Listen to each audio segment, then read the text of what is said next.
नमस्कार, मैं अनुज कुमार। आप देख रहे हैं जनपथ लाइव। क्या आकाश आनंद को बहुजन समाज पार्टी ने फिर से एक बड़ी जिम्मेदारी दे दी है या आने वाले समय में बड़ी जिम्मेदारी मिल सकती है? इस तरीके की सुगबुगाहट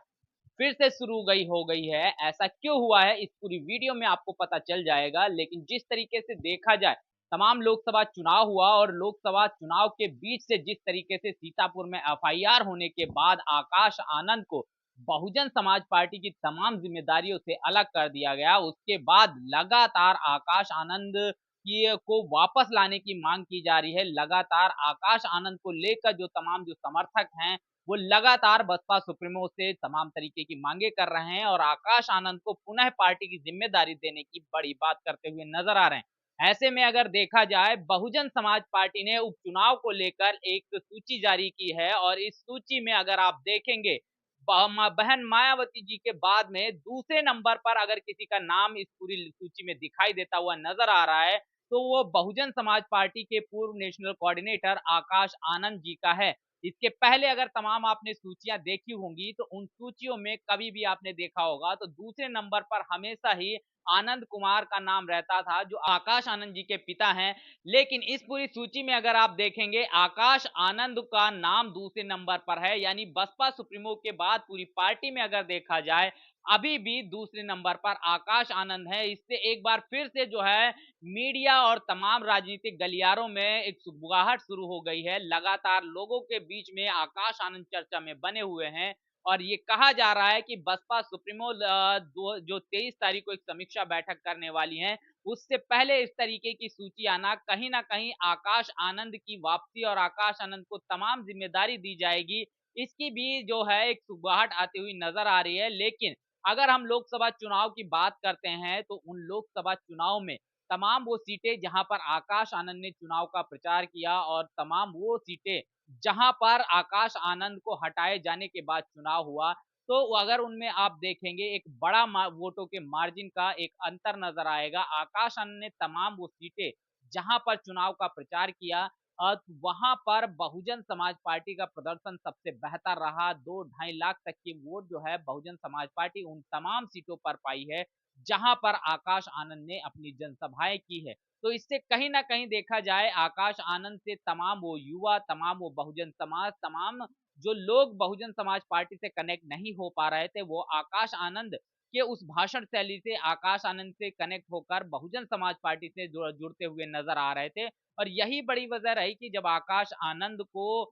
तमाम जिम्मेदारियों से मुक्त किया गया, तो बहुजन समाज के तमाम जो युवा हैं, तमाम जो लोग हैं, वो कहीं ना कहीं उस बात से नाराज भी नजर आए और उसका जो असर है वो साफ तौर पर आपको चुनावी नतीजों में नजर आता हुआ दिखाई दे रहा होगा। ऐसे में जब एक 23 तारीख को समीक्षा बैठक रखी गई है, हार के तमाम कारणों की बातचीत होगी, इसमें तमाम बहुजन समाज पार्टी के पदाधिकारी और नेशनल कोऑर्डिनेटर्स को बुलाया गया है। अभी तक जो खबर निकल कर सामने आ रही है, इस पूरी बैठक के अंदर आकाश आनंद को किसी भी तरीके का कोई बुलावा अभी तक तो नहीं गया है। लेकिन जैसे ही ये स्टार प्रचारकों की जो सूची जारी हुई है और इस सूची में बसपा सुप्रीमो मायावती जी के बाद में जैसे ही दूसरे नंबर पर आकाश आनंद का नाम स्टार प्रचारकों की सूची में आता है, तो फिर से राजनीतिक गलियारों में, विपक्षी दलों में, तमाम मीडिया चैनल्स में फिर से आकाश आनंद का नाम छाया हुआ है कि आकाश आनंद को लेकर बसपा सुप्रीमो इस 23 तारीख को हो सकता है कोई बड़ा फैसला ले लें।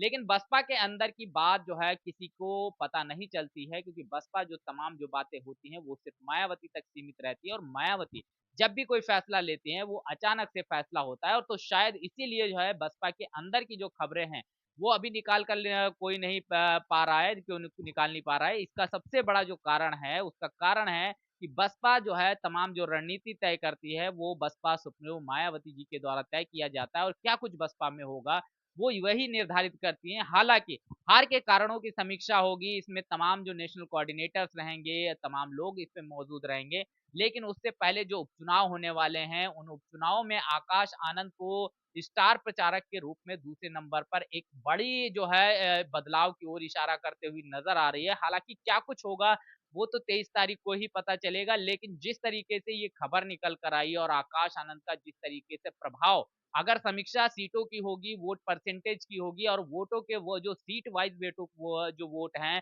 उसकी समीक्षा होगी, तो कहीं न कहीं आकाश आनंद की वापसी के तमाम जो रास्ते हैं, वो खुल ज़रूर जाएँगे। अगर सीटवार देखेंगे तो तमाम वो सीटें जहाँ पर आकाश आनंद ने चुनावी जनसभाएँ की और तमाम वो सीटें जिसके बाद आकाश आनंद को पार्टी की ज़िम्मेदारी से हटाने के बाद आका तमाम उन सीटों पे जो परिणाम आया, उन परिणामों के उन वोटों की अगर समीक्षा करती है बसपा, तो कहीं न कहीं आकाश आनंद की जो एक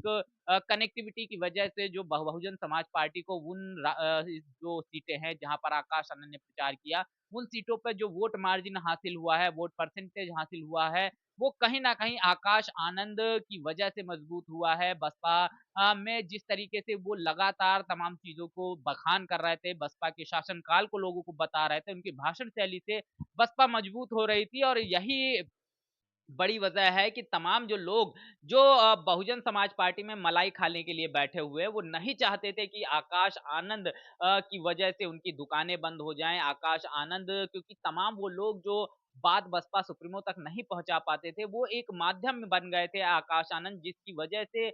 जो है डायरेक्ट बात आकाश आनंद और आकाश आनंद से शायद बसपा सुप्रीमो तक बातें पहुँच जा रही थी। शायद इसी वजह से जो है आकाश आनंद के खिलाफ तमाम चीज़ों को बताया गया होगा और जिसकी वजह से कहीं न कहीं आकाश आनंद को पार्टी की तमाम ज़िम्मेदारियों से मुक्त कर दिया गया। लेकिन जिस तरीके से अब जो सूची आई है, इस सूची में दूसरे नंबर पर आकाश आनंद के स्टार प्रचारक के रूप में अगर दिखाया गया है, तो शायद ये एक बड़ा संकेत होगा कि 23 तारीख को एक बड़ा फैसला आ सकता है। हम बराबर जो है आपको 23 तारीख को वहाँ पर मौजूद रहेंगे, कार्यालय के बाहर मौजूद रहेंगे, तमाम जो खबरें होंगी वो आपको दिखाएँगे और कोशिश ये भी करेंगे कि जो बसपा के जो कोऑर्डिनेटर्स हैं, जो अभी तक जिनकी तरफ से किसी भी की तरफ से ना तो हार की ज़िम्मेदारी ली गई, ना तो गिरते हुए वोट शेयर को लेकर कोई बातचीत की गई, तो उनसे भी हम डायरेक्टली बात करने की कोशिश करेंगे। हालाँकि कोई भी जवाब नहीं देगा क्योंकि मीडिया में कोई बोलना नहीं चाहता है, तो इसलिए हम डायरेक्टली उनसे सवाल करने की कोशिश करेंगे कि क्या क्या हार के कारणों के कारण रहे हैं? क्या आपने ज़िम्मेदारी ली? क्या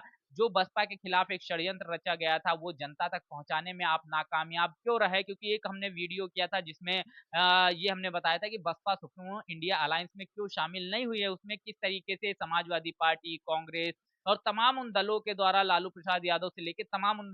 दलों के द्वारा किस तरीके से बसपा का विरोध हुआ और जिसकी वजह से बसपा उस अलायंस में शामिल नहीं हो सकी। कहीं न कहीं उस विरोध का परिणाम था और ये बात बहुजन समाज के तमाम लोगों को नहीं पता है। उन लोगों ने इस वीडियो के कमेंट में ये बात मेंशन की है कि ये बात हम तक नहीं पहुँची है, तो क्या बड़ी वजह रही होंगी कि ये बातें अगर वहाँ तक नहीं पहुँची, अगर Bahujan Samaj party social media का प्लेटफ़ॉर्म का यूज़ नहीं करती है, तो बहुजन समाज पार्टी के तमाम कार्यकर्ता हैं, तमाम पदाधिकारी हैं, उनकी जो कैडर के लोग हैं, वो उन लोगों ने घर-घर तक जाकर इस बात को क्यों नहीं पहुँचाया, इसकी ज़िम्मेदारी कोऑर्डिनेटर्स ने कितनी ली और क्यों नहीं कोऑर्डिनेटर से ये बात ज़रूर करनी पड़ेगी कि जो कोऑर्डिनेटर हैं, वो ये बात जनता तक पहुँचाने में क्यों नाकामयाब रहे। बहरहाल जिस तरीके से देखा जाए ये खबर जो निकल कर आ रही है और बहुजन समाज पार्टी ने आकाश आनंद को जो स्टार प्रचारक की सूची में शामिल किया है, इससे एक बड़ा संकेत जो है 23 तारीख को शायद आकाश आनंद को लेकर कोई बड़ा फैसला आ सकता है। लेकिन अभी भी मैं आपको बता दूँ जिस तरीके से हमारे पास जो सूत्रों के हवाले से जो खबर है, आकाश आनंद को इस समीक्षा बैठक में नहीं बुलाया गया है। तो अभी तक बुलाया नहीं गया है लेकिन हो सकता है बाद में बुला लिया जाए या बिना बुलाए ही बड़ी ज़िम्मेदारी दे दिया जाए। तो जिस तरीके से तमाम खबरें निकल कर आ रही हैं, आकाश आनंद को स्टार प्रचारक बनाना एक बड़ा संकेत करता है। बहरहाल क्या कुछ होगा वो मैं आपको ज़रूर दिखाऊँगा। अगर आप चाहते हैं कि बसपा के जो कोऑर्डिनेटर हैं उनसे कोई सवाल किया जाए, तो वो सवाल कमेंट में ज़रूर मेंशन कर दीजिएगा और आकाश आनंद को लेकर आप क्या सोचते हैं, क्या मानना है? कमेंट में ज़रूर दर्ज करिएगा। बने रहिएगा जनपथ लाइव के साथ, तब तक के लिए जय भीम, जय भारत।